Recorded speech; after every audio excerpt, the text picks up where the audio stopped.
Okay. तो request यहाँ पे जो हमारा रिक्वेस्ट ये आ रहा है वो एज इट इज़ पास करना है, और ये home.html। अब यहाँ पर इससे जस्ट पहले जो है टेम्पलेट तक का ऑटोमेटिकली जो है कवर कर लेगा। ओके, जो बेस डायरेक्टरी है वो ऑटोमेटिकली उसको हैंडल कर लेगा। हमें सिर्फ टेम्पलेट के अंदर के जो डायरेक्टरीज पाथ है वो हमें बताने हैं। अगर टेम्पलेट के अंदर 2-3 फोल्डर है, फोल्डर के अंदर फोल्डर है, तो उनका पाथ हमें बताना होता है। ओके, बाकी जो है बेस डायरेक्टरी से हमसे मिल जाता है। ओके, अब जो है ये वाला पाथ हम करते हैं और रिफ्रेश करते हैं। रिफ्रेश करने के बाद में जो है ये ऑटोमेटिकली रिलोड कर लेता है और इसको रिफ्रेश करेंगे। तो अब ये कह रहा है कि टेम्पलेट डज नॉट एग्जिस्ट। ऐसा क्यों कह रहा है भैया टेम्पलेट डज नॉट एग्जिस्ट? ये आ रहा है टेम्पलेट्स, टेम्पलेट में home.html, टेम्पलेट्स के अंदर सर ऊपर भी तो है ना ये HTTP import response लगाता है ना आपने, उससे कोई दिक्कत नहीं।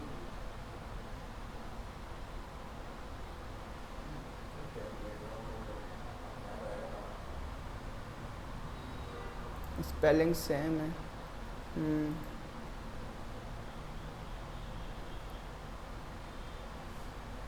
वेल मैं इसको वैसे करता हूँ तो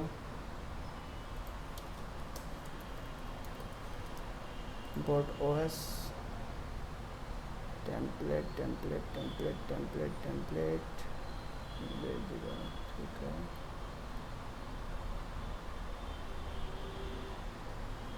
सही तो है डायरेक्टरी। उसके बाद में टेम्पलेट्स, टेम्पलेट्स के बाद में होम।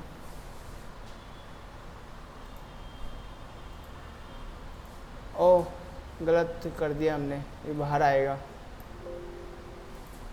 हाँ दोनों फोल्डर के बाद। हाँ, ये हमारा माई ऐप है ना, ये देखो ये रहा।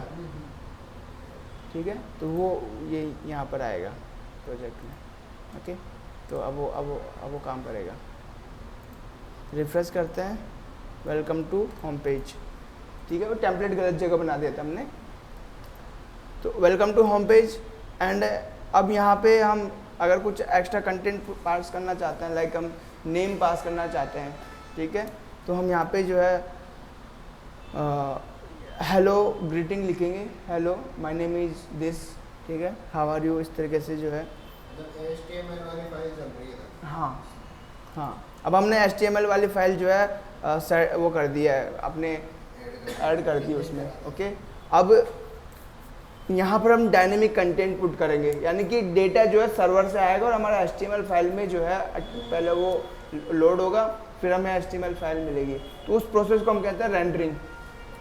ओके, तो यहाँ पर हम यहाँ पे एक और जो है H3 ले लेते हैं, हेलो माय नेम इज, और यहाँ पे जो है लिखने का तरीका क्या होता है, ये जैसे कि प्लेस होल्डर होता है वैसे ही यहाँ पर प्लेस होल्डर इस तरीके से है कि डबल आपको वो लगाना है, डबल कर्ली ब्रैकेट्स ओपन करना है, डबल कर्ली ब्रैकेट्स क्लोज करना है, और उसके बीच में जो है जो कॉन्टेक्स्ट आ रहा है वो आपको देना होता है। तो कॉन्टेक्स्ट कहाँ से मिलेगा? कॉन्टेक्स्ट मिलेगा हमारे व्यू से, और व्यू को हमेशा मिलती है एक व्यू को हमेशा पास होती है कॉन्टेक्स्ट के रूप में थर्ड जो पैरामीटर होता है, थर्ड जो आर्गुमेंट हम पास कर रहे हैं वो एक होता है मैपिंग ऑब्जेक्ट, यानी कि एक डिक्शनरी ऑब्जेक्ट हमें पास करना है। ओके, और डिक्शनरी ऑब्जेक्ट में हम नेम हम दे रहे हैं नेम, और यहाँ पे अनीस। तो नेक्स्ट वाले जो जब हम टेम्पलेट में यूज़ करते हैं तो हमेशा डिक्शनरी से वैल्यू उठाई जाती है की के फॉर्मेट में, तो हम की पास करेंगे वैल्यू ऑटोमेटिकली आ जाएगी। तो यहाँ पर हम यूज लेंगे नेम, क्या लेंगे? नेम। ओके, तो अब मैं रिफ्रेश करता हूँ तो यहाँ पे देखो वो मनीष आ गया। उसको पता चल गया नेम। ठीक है, तो डिक्शनरी में जितना भी आप डेटा पास करना चाहते हो वो पास कर सकते हैं। मतलब उधर अपन पूरा डेटा लिखेंगे और इधर केवल उसको सिंबल देंगे, वहाँ पर पूरा डेटा लिखेंगे, यहाँ पे जो भी डेटा पास करना चाहते हैं, और हमारे HTML में सिर्फ हम उसको यूज़ करेंगे, और यूज हम ऑब्जेक्ट के फॉर्मेट में कर रहे हैं। तो यहाँ पर हमने जो ऑब्जेक्ट है, तो ये कंप्लीट ऑब्जेक्ट की फॉर्मेट में आ रहा है नेम, ठीक है, पूरा उठ जाएगा, वहाँ से एच डी आ जाएगा। ओके, तो हम वहाँ पे बहुत सारे चीज़ें दे सकते हैं। लाइक सपोज करो हमारे पास एक लिस्ट है, ठीक है, लिस्ट ऑफ नेम्स। तो यहाँ से हम एक लिस्ट लेते हैं,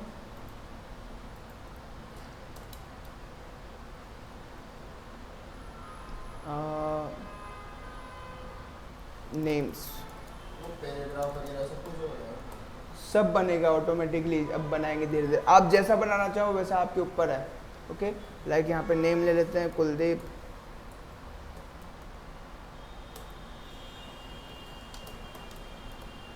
ठीक है, करण, चंदन,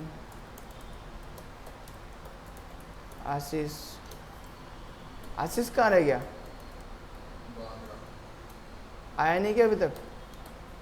ये हमारे पास 5 स्टूडेंट है। तो हम यहाँ पर जो है, यहाँ पे अब हम एक लिस्ट बना लेते हैं, लिस्ट, और यहाँ पर हम कहते हैं कि हमारे पास में काफ़ी सारे आइटम्स हैं, और पहले हम इसको पास कर लेते हैं यहाँ पे स्टूडेंट्स, या फिर हाँ स्टूडेंट्स कर देते हैं, स्टूडेंट्स, और यहाँ पर जो है नेम्स। तो स्टूडेंट हमने एक वो बनाया और जिसमें हमने लिस्ट पास कर दी है। ओके, तो अब क्या करेंगे, अब पूरी की पूरी लिस्ट यहाँ पे हम यूज कर सकते हैं। ओके, तो कैसे करना है, यहाँ पे फोर लूप आप यूज ले सकते हो, ठीक है, बट यहाँ पे फोर लूप को यूज करने का तरीका थोड़ा अलग होता है। तो यहाँ पे हम क्या करते हैं, अगर आपको वेरिएबल्स यूज करना है तो इस तरीके से करना है, ठीक है। अगर आपको कुछ लॉजिकल सिंटैक्स पुट करना है तो आपको थोड़ा अलग तरीके से यूज लेना है, और यहाँ पर जो है इस तरीके से % के साथ यूज लेना है। ओके, इनको हम कहते हैं टेम्पलेट टैग्स। क्या कहते हैं? टेम्पलेट टैग्स कहते हैं। अब यहाँ पे जो है फॉर लूप आएगा, फॉर स्टूडेंट इन। अब यहाँ पर कौन सा वेरिएबल यूज होगा, जो हमने यहाँ पर यूज किया है, ये स्टूडेंट्स, ठीक है। तो स्टूडेंट्स, अब यहाँ पर जो है, यहाँ पर कोई ब्लॉक तो होता नहीं है ताकि फॉर लूप को बता सके कि फॉर लूप कहाँ पर एंड हो रहा है, फॉर लूप का ब्लॉक कहाँ पर एंड हो रहा है। तो यहाँ पर कॉलन भी नहीं लगेगा, ठीक है। यहाँ पर लगेगा दूसरा एक और टैग जो बताएगा कि लूप यहाँ पे खत्म हो रहा है। तो यहाँ पर हम एंड फॉर करते हैं। ओके, तो ये टैग बताता है कि फॉर लूप यहाँ खत्म हो रहा है। ओके, नाउ अब इसके अंदर जो है, बिकॉज यहाँ पर क्या हो रहा है कि जो HTML है टैग्स के ऊपर काम करता है, तो यहाँ पर हम भी जो है डिफरेंट टाइप से टैग्स ओपन कर रहे हैं, डिफरेंट टाइप से टैग क्लोज कर रहे हैं। ओके, एंड यहाँ पे एक li आइटम बना लेते हैं, और li आइटम जो है, li आइटम में स्टूडेंट पुट कर देंगे, एंड जब रिफ्रेश करते हैं तो हमारे पास सभी आइटम्स आ जाएंगे। ओह, गलत हो गया। क्यों गलत हुआ है, चलो देखते हैं। क्योंकि हमने कहा कि हम अगर कोई वेरिएबल को यूज लेना चाहते हैं तो डबल कर्ली ब्रैकेट्स यूज लेंगे, तो यहाँ पर तो डबल कर्ली ब्रैकेट्स है ही नहीं, ठीक है। तो क्या करना होगा, डबल कर्ली ब्रैकेट्स लगा दो। स्टूडेंट से स्टूडेंट आया ना, तो एक एक स्टूडेंट उठा रहा है फॉर लूप से। ओके, एंड अब जो है कुलदीप, करण, चंदन, आशीष, आसिफ हो गया, आया ऑटोमेटिकली। तो यहाँ से जो है आप ऑटोमेटिकली जो है अपना डेटा बना सकते हो रेंडर करके बाय डिफ़ॉल्ट। तो इसको कहते हैं डायनेमिक डेटा पुट करना। ओके, तो अब क्या है यहाँ पे, अब जेंगो टेम्पलेट्स जो है काफ़ी सारे जो है ऑपरेशन सपोर्ट करता है। यहाँ पे हम फॉर लूप लगा सकते हैं, वाइल लूप लगा सकते हैं, इफ एल्स कंडीशंस लगा सकते हैं। ओके, तो सपोज करो कि हम यहाँ पे जो है एक लॉगिन सिस्टम बनाते हैं। ओके, तो अभी हम लॉगिन सिस्टम बना नहीं रहे हैं क्योंकि उसमें काफ़ी सारी चीज़ें हमें ऐड करनी होंगी पहले। तो ये पहला सिंटैक्स था। ओके, परसेंटेज मतलब वैसे लिखने का टाइप है यहाँ? हाँ, यहाँ पे लिखने का तरीका है, सिंटैक्स है इसका। ओके, ये सिंटैक्स जो है वेरिएबल को यूज़ करने के लिए है, सिंटैक्स जो है टैग को यूज़ करने के लिए है। ओके, तो यहाँ से हमने नॉर्मल फॉर लूप लगाया, फॉर लूप को एंड किया, और फॉर लूप के अंदर हम क्या कर रहे हैं, बार बार li आइटम बना रहे हैं। ओके, और li आइटम में हम क्या पुट कर रहे हैं, हम वेरिएबल पुट कर रहे हैं स्टूडेंट। तो जब भी हम इस तरीके से करते हैं तो इसको वेरिएबल समझता है ये, तो वेरिएबल समझता है तो जेंगो टेम्पलेट्स के अंदर एक स्कोप होता है जो उस वेरिएबल को होल्ड कर रहा होता है। अगर वो होल्ड कर रहा है तो वो यूज़ कर लेगा, उसके पास नहीं है तो वो इंटरनली एरर जनरेट कर देगा। वो बेसिकली टेम्पलेट्स की जो एरर हमें दिखती नहीं है नॉर्मली, जब तक हम डीबग मोड में जो है उसको देखते नहीं है, और अगर हम लॉगिंग सिस्टम को यूज़ कर रहे हैं तो वहाँ पे हम देख सकते हैं इनकी एरर्स। ओके, तो यहाँ से हमने देखा कि किस तरीके से डायनेमिकली हम डेटा को पुट कर सकते हैं और हमारा जो है पेज को जनरेट कर सकते हैं। ओके, तो बेसिक चीज़ें कुछ हमने देखी हैं यहाँ पे। अब यहाँ पे अगर हम देखें इफ़ एल्स कंडीशंस, ओके, जैसे कि हम यहाँ पे एक वो पास कर रहे हैं एज यहाँ पे हम पास कर रहे हैं, अभी के लिए हम 19 पास कर देते हैं। ओके, तो हम यहाँ पे जो है एक कंडीशन टेस्ट करना चाहते हैं कि आप अगर 18 से अबव हो तो आप जो है क्या हो, हाँ एडल्ट हो, और अगर 18 से बिलो हो तो एक चिल्ड्रन हो या चाइल्ड हो एक, ठीक है, तो चिल्ड्रन प्लूरल हो जाता है ना। तो यहाँ पे हम एक स्टेटमेंट लिखते हैं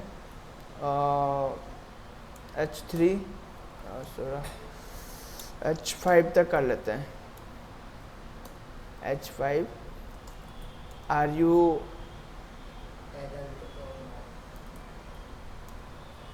18 years old?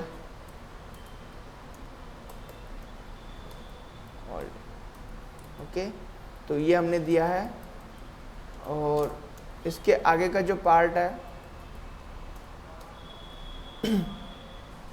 वो हम प्रिंट कर रहे हैं, एंड वो रहेगा कंडीशंस के बेसिस पे। तो आप कंडीशन क्या दे रहे हो, आप कंडीशन दो तरीके से दे सकते हो, इस तरीके से इफ़ एंड इफ़ का जो ब्लॉक है वो ओपन किया और क्लोज किया, और यहाँ पर हम दे रहे हैं एज, जो एज है इक्वल है या फिर ग्रेटर देन है कितना 18, तो हम क्या है H6 यस, ठीक है, और नहीं है तो हम यहाँ पे एक और हमें लगाना होगा एल्स वाला, एलिफ वाला। ओके, तो एलिफ यहाँ पे हम लगाएंगे एलिफ या फिर एल्स, सीधा सीधा एल्स, आप सीधा सीधा एल्स लगा दो, H6 नो।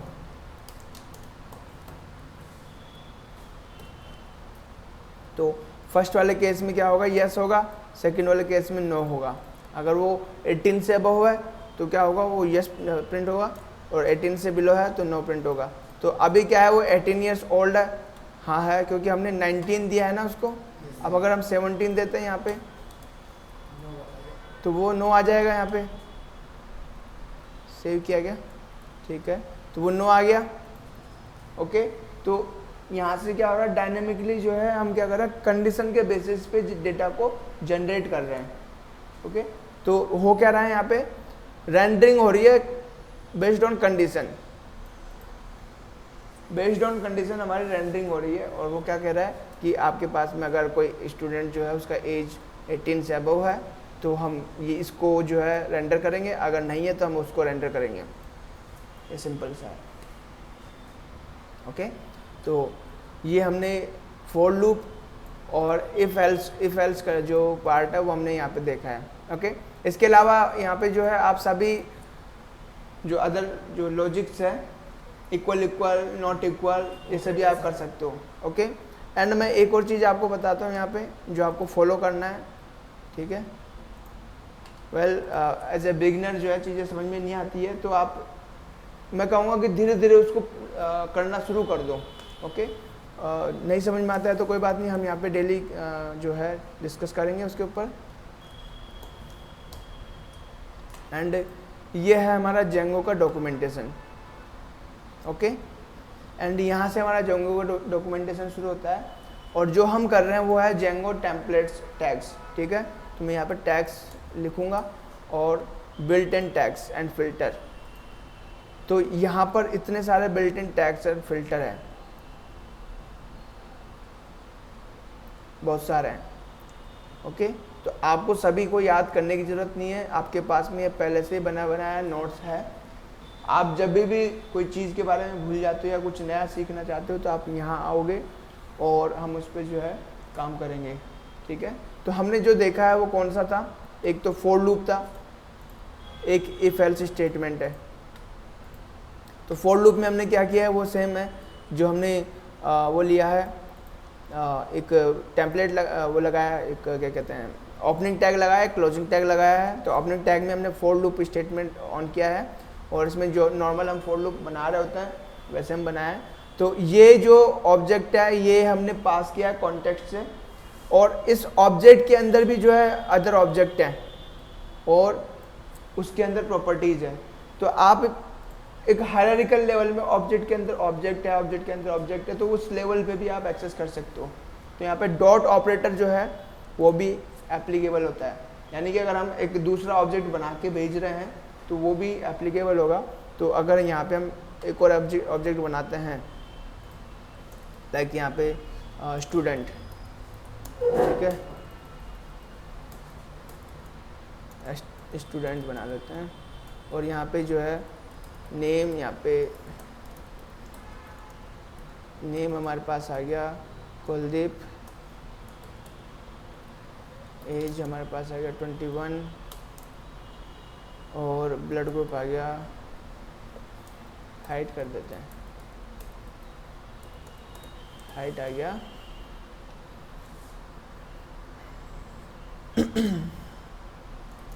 5.67 कर देते हैं। ओके, तो अब हम एक स्टूडेंट पास कर रहे हैं यहाँ पे एंड ये है स्टूडेंट ST, ओके, यहाँ पे ओके STUD स्टूडेंट। स्टूडेंट को हमने एक ऑब्जेक्ट पास किया जो कि एक डिक्शनरी है। तो डिक्शनरी से हम क्या कर सकते हैं, यहाँ पे डॉट जो ऑपरेटर है उसका यूज़ करते हुए वहाँ से डेटा एक्सेस कर सकते हैं। ओके, ये वाली फैसिलिटी पाइथन के अंदर डायरेक्टली नहीं है, लेकिन टेम्पलेट के अंदर आप यूज़ कर सकते हो इसको। ओके, तो यहाँ से अगर स्टूडेंट है और ST है तो st.name, st.age या सॉरी student.name, student.age, student.height ये हम लिख सकते हैं। तो यहाँ पर जो है हम एक टेबल बना रहे हैं और यहाँ पे टेबल बना रहे हैं, टेबल, और टेबल में जो है TR और TR के अंदर जो है TD। ओके, तो TD में जो है एक TD नहीं TH आएगा और ठीक है।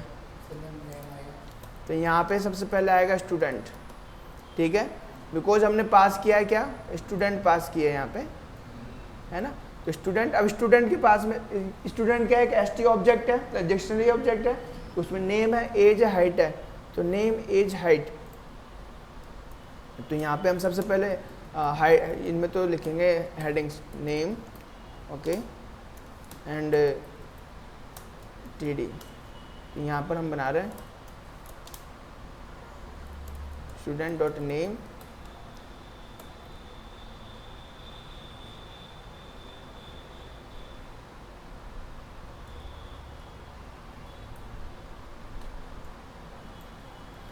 ओके, एज, और यहाँ पर आ गया एज, यहाँ पे नेम, एज, हाइट, और यहाँ पे हाँ, तो अलग अलग रो में ही बनाया हमने, ठीक है।